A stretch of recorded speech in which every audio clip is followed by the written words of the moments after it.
وسلم دائما أبدا على حبيبك خير الخلق كلهم مولانا. اعوذ باللہ من الشیطان الرجیم. بسم اللہ الرحمن الرحیم. نحمدہ ونصلی علی رسولہ الکریم. انتہائی قابل احترام ناظرین، السلام علیکم ورحمۃ اللہ وبرکاتہ. شعبان کا مہینہ بھی بڑی رحمتوں اور برکتوں والا ہے. حضور سرور کائنات صلی اللہ تعالیٰ علیہ وآلہ وسلم کا ارشاد ہے کہ رجب اللہ کا مہینہ ہے، شعبان میرا مہینہ ہے اور رمضان امت کا مہینہ ہے. تو شعبان کی جو 15ویں شب ہے اس کے بارے میں تھوڑی سی آج گفتگو کروں گا، جس کو شب برات کہتے ہیں. اس میں علماء کا اختلاف ہے. کچھ سمجھتے ہیں کہ اس میں عبادت کرنی چاہیے، نفل پڑھنے چاہیے، تلاوت قرآن کرنی چاہیے. کچھ سمجھتے ہیں نہیں کرنی چاہیے. لیکن اصل بات یہ ہے کہ حضرت عائشہ سے روایت ہے کہ اس رات کو انہوں نے دیکھا کہ حضور سرور کائنات صلی اللہ تعالیٰ علیہ وآلہ وسلم اپنے بستر پر نہیں تھے. تو آپ کو ڈھونڈتی ڈھونڈتی آپ کے پیچھے گئیں تو آپ جنت البقیع میں نوافل ادا کر رہے تھے. اور یہ بڑی مستند حدیث ہے. اس کے علاوہ بھی بعض صحابہ سے احادیث ہیں جن میں اس رات کا ذکر ہے. کم از کم 10 صحابہ کرام اور تواتر سے حدیث ہے. اس لیے اس میں 2 باتیں تو بالکل ظاہر ہوتی ہیں. ایک تو یہ کہ نفل ضرور پڑھنی چاہیے اس رات میں، اللہ کی بارگاہ میں سجدے کرنے چاہیے، تلاوت قرآن کرنی چاہیے، درود شریف پڑھنا چاہیے. اور دوسری یہ قبرستان جانا چاہیے. لیکن ہم اس رات کو کس طرح مناتے ہیں یہ دوسرا معاملہ ہے.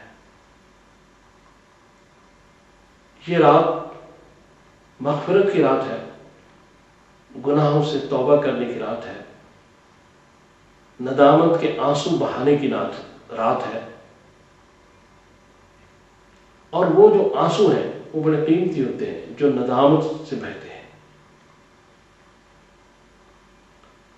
حضرت جبرائیل علیہ السلام نے حضور سرور کائنات سے کہا کہ ہم آپ کی امت کے ندامت کے نکلے ہوئے جو آنسو ہیں وہ نہیں لکھتے. حضور نے فرمایا کیوں؟ انہوں نے جواب دیا اس لیے کہ آپ کے ایک امتی کا ندامت سے نکلا ہوا آنسو جو ہے وہ جہنم کی آگ کے سمندر کو ٹھنڈا کر سکتا ہے. تو حضور نے فرمایا پھر وہ کہاں لکھے جاتے ہیں؟ تو حضرت جبرائیل نے کہا کہ وہ اللہ تعالیٰ کے خزانے میں ہوتے ہیں. تو یہ ندامت کا آنسو بڑا قیمتی ہوتا ہے، انمول ہوتا ہے، جو اللہ کے بارگاہ میں سجدے میں نکلے. اور اگر پچھلا پہر ہو، آہ سحرگائی کا وقت ہو، تو پھر معاملہ ہی کچھ اور ہوتا ہے. تو اس رات میں گناہوں سے توبہ، استغفار، درود شریف، تلاوت قرآن، نفل اور ندامت کے آنسو بہانا، یہ کام ہونے چاہیے. یہ جو کام ہم کرتے ہیں یا ہو رہے ہیں مناسب نہیں ہے. آتش بازی چلانا، یہ چیزیں کرنا، یہ تو ہم ہندوؤں کی نقل اتارتے ہیں نا. اصل بات تو یہ نہیں، اصل بات تو وہ ہے جو میں کر رہا ہوں کہ جو مسلمان ہیں ان کے لیے تو 2 ہی کام ہوتے ہیں، کہ خوشی ہو تو شکرانے کے نفل پڑھے، اور غم ہو، پریشانی ہو تو قضائے حاجت پڑھے، یعنی اس کی بارگاہ میں سجدے، صبر کے، شکر کے، پریشانی کے۔ مسلمان کو تو یہ کام ہے۔ تو چونکہ ہم مسلمان ہیں اس لیے اس رات کو بڑے احسن طریقے سے ہمیں منانا چاہیے، اور حضور کی اس سنت میں نفل پڑھنے چاہیے، اور اس کے بعد دوسرے دن جو اگر روزہ رکھا جائے تو بہت اچھی بات ہے، چونکہ رسول اللہ صلی اللہ علیہ وسلم 3 روزے رکھا کرتے تھے۔ شعبان کی 13، 14، 15 کو حضور روزہ رکھتے تھے، بلکہ ہر مہینے کی 13، 14، 15 یہ 3 روزے رسول اللہ صلی اللہ علیہ وسلم نفلی طور پر رکھتے تھے۔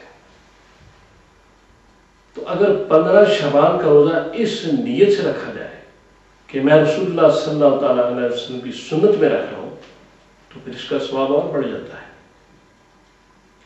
اصل میں بات صرف یہ ہے کہ ہم نے دیکھنا ہے کہ کہا کس نے ہے اور کس کے کہنے پہ کر رہے ہیں۔ اللہ تعالیٰ کی بارگاہ میں جو سجدہ ہوتا ہے وہ سجدہ اپنی ذات میں کچھ اس کی مسئلہ نہیں ہوتا، بلکہ وہ اس لیے ہوتا ہے کہ اللہ نے فرمایا کہ مجھے سجدہ کرو۔ لہذا توحید یہ ہے کہ سجدہ اللہ کے آگے کیا جائے، اور اس سجدے کی فضیلت اس لیے ہوتی ہے کہ اللہ کے آگے کیا جاتا ہے۔ اگر کسی بت کے آگے کیا جائے تو شرک ہے۔ سجدہ تو سجدہ ہے، لیکن اللہ تعالیٰ کے آگے کرنے سے، اللہ تعالیٰ کی نسبت سے وہ سجدہ کمال پہ پہنچ جاتا ہے، اور بت کی نسبت سے وہ سجدہ انتہائی شرک کی حالت میں چلا جاتا ہے۔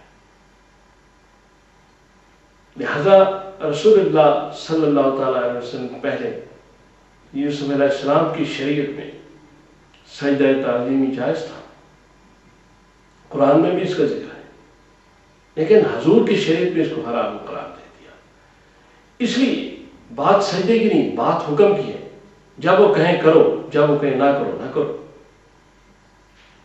اس لیے اللہ کی بارگاہ میں سجدے جو ہے وہ اس لیے بہت زیادہ شرط رکھتے ہیں، اور سجدہ ہی وہی ہوتا ہے جو اللہ کی بارگاہ میں کیا جائے، اور تو سب بیکار ہے، گناہ ہے، کفر ہے، شرک ہے۔ تو اس لیے وہ فضیلت ہے کہ اللہ کے آگے کیا جا رہا ہے۔ تو سجدہ کس کو کیا جا رہا ہے، اصل بات یہ ہے۔ تو اس لیے اس رات میں جو سجدے کیے جائے، جو نفل پڑھے جائے، تلاوت قرآن کی جائے، درود شریف پڑھا جائے، استغفار کیا جائے، تو سارے کام اس لیے کیے جائے کہ اللہ تعالیٰ ہماری مغفرت فرما دے، ہمیں بخش دے، ہمارے گناہوں کو معاف فرما دے۔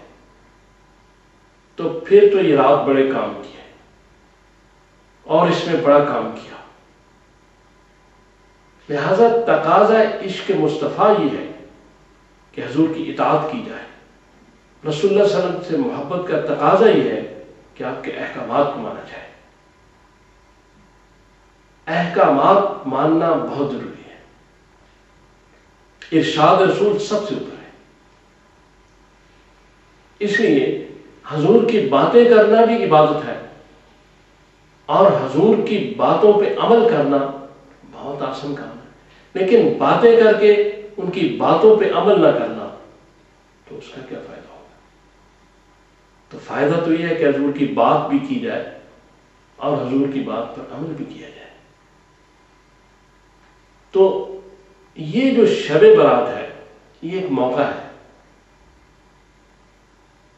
اس بات کا کہ ہم استغفار کریں، اللہ کی بارگاہ میں سجدے کریں، اور اس رات کو اللہ کی بخشش مانگیں۔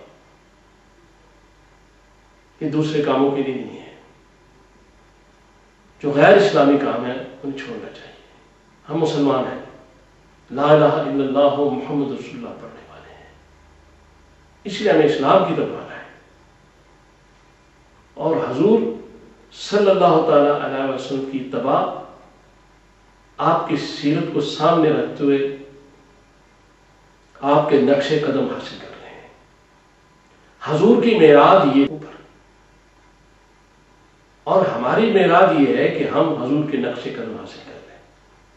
تو یہ جو راتیں ہوتی ہیں، شب معراج، شب برات، یہ لیلۃ القدر، یہ عبادت کی راتیں ہیں. یہ موقع فراہم کرتی ہیں کہ اپنے گناہوں سے توبہ کر لیں ہم اور اللہ کے راستے پر چلیں. تجدید عہد وفا کی راتیں ہیں. اس لیے اللہ تبارک تعالیٰ مجھے اور آپ کو توفیق عطا فرمائے کہ ہم اس پہ عمل کر سکیں. اللہ تعالیٰ آپ کو اپنے حفظ و امان میں رکھے. السلام.